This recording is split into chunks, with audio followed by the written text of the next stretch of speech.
It's easy to underestimate just how important an ending can be for a game. The overall experience could be fantastic, but have an underwhelming ending, thus tainting an overall great game.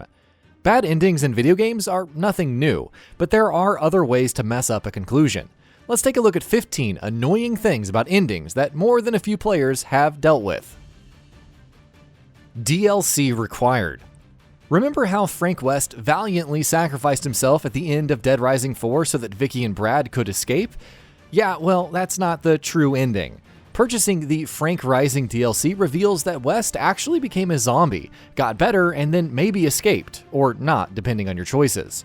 Unfortunately, this wouldn't be the first time that a game's true ending would be gated behind DLC.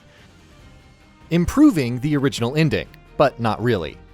No matter which side of the ending fence you fell on, the conclusion to Mass Effect 3 and the overall trilogy was pretty meh.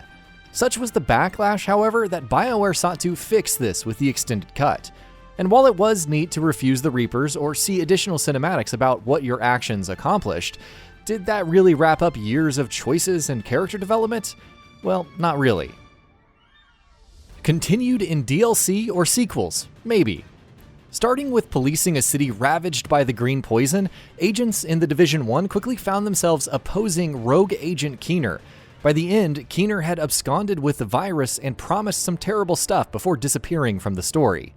Think about it, one of the most interesting threats among all of the caricatures and one-dimensional NPCs, and he was pretty much gone until the recent Warlords of New York expansion for the Division 2. Teasing DLC or sequels that aren't happening. Of course, it sucks when a game teases a conclusion in a DLC or sequel, but it's even worse when said game does so poorly, leaving no sequel to wrap up those plot threads. Mass Effect Andromeda teased an investigation into the missing Quarian Ark, and ended with the Ket Primus possibly being a new threat. Due to Andromeda's poor performance, however, the series was put on ice, and the story remains open. Cliffhangers. When you talk about cliffhangers, you might as well talk about Valve's Half-Life series. Every single mainline entry, from Half-Life to Half-Life 2 Episode 2, ends on a cliffhanger. The G-Man recruiting Gordon after he's just defeated the Nihilanth. The G-Man appearing after the Citadel's destruction in the sequel. Events just fading to black after the morose ending in Episode 2. Cliffhanger, cliffhanger, cliffhanger. And it's been years since any real follow-up. Collect X to unlock true ending. There are two types of Kingdom Hearts fans. A, those who play for the story, Lord help them, and B, those who play knowing there's a secret ending with mysterious individuals teasing something, anything. Kingdom Hearts' Deep Dive, the Birth by Sleep teaser in Kingdom Hearts 2, the secret episode of Kingdom Hearts 3, the list goes on, and all of those require completing some goals or gathering collectibles to unlock. At least Kingdom Hearts 3 offered a nice compromise for its secret ending.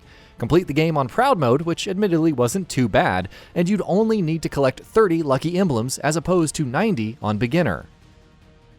Multiple endings, lots of small decisions.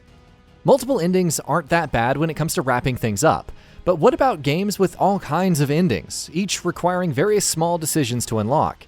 Nier Automata is an excellent example. Endings A through E are earned by playing the campaign multiple times.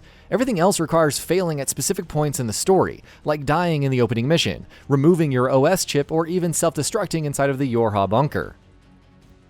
Abrupt endings. Imagine spending any number of hours to finish a story, expecting a strong resolution, and then it kind of ends. Granted, the ride would have been nice, like in Dishonored, where you survive betrayals and sinister plots to rescue Emily Kaldwin, but a few static panning cutscenes to conveniently wrap up all of those choices? That's it? Mirror's Edge from EA is a much worse offender. After Kate rescues her sister, the two simply look out at the city, and it's over. Unacceptable. Anticlimactic payoffs. Some endings offer payoffs that aren't satisfying at all, coming out of nowhere to conveniently end the game. Fable 2 sets Lucian up as this horrible tormentor, who even goes out of his way to kill the hero's dog, but he's summarily disposed of in the finale. Hilariously, if you hesitate to kill Lucian, Reaver will do it for you. Firewatch is another great example, creating a creepy atmosphere before throwing a curveball out of nowhere and ending without Henry even meeting Delilah. Nonsensical endings. Spoilers, but the ending for Kingdom Hearts 3 Remind is kind of lame. Sora finds himself battling Yozora, who hilariously enough seems to be Noctis from Final Fantasy Versus 13. Yes, seriously.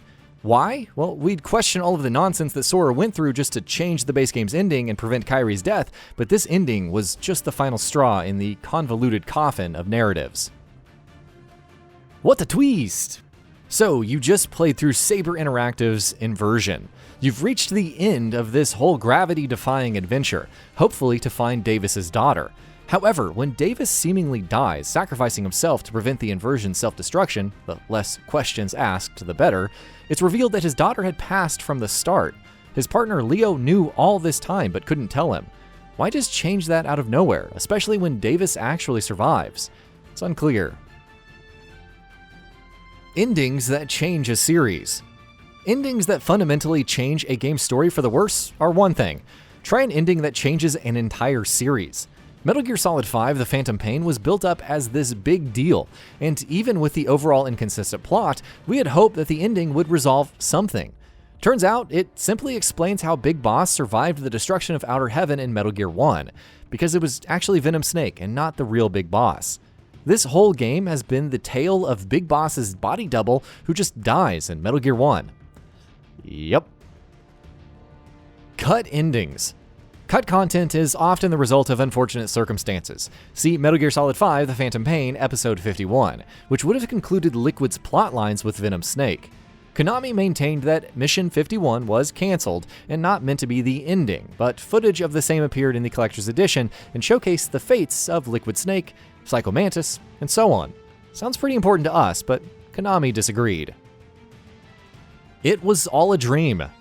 After all the torture, trial and error, and whatever Birdo ended up being, you would think Super Mario Bros. 2 would at least end things on a high note, but nope, it was all a dream in Mario's head. Why? Well, why not? Does this play into all the worlds of Super Mario Bros. 3 being nothing but stage plays? Is this a deeper meta commentary on Mario's true life? We'll just never know. Not paying off years of anticipation. Remember those games where we went through a number of games to piece together the overall puzzle? While we went from one plot twist to the next in several sequels, we expected that one final game, which was finally going to end things. Unfortunately, they gave us one of the most boring and meaningless endings in the grand scheme of things. And that about does it for this video. If you enjoyed what you watched and want to see more from Gaming Bolt, you can always hit that subscribe button and turn on the bell icon next to it. That way you will never miss any of our videos.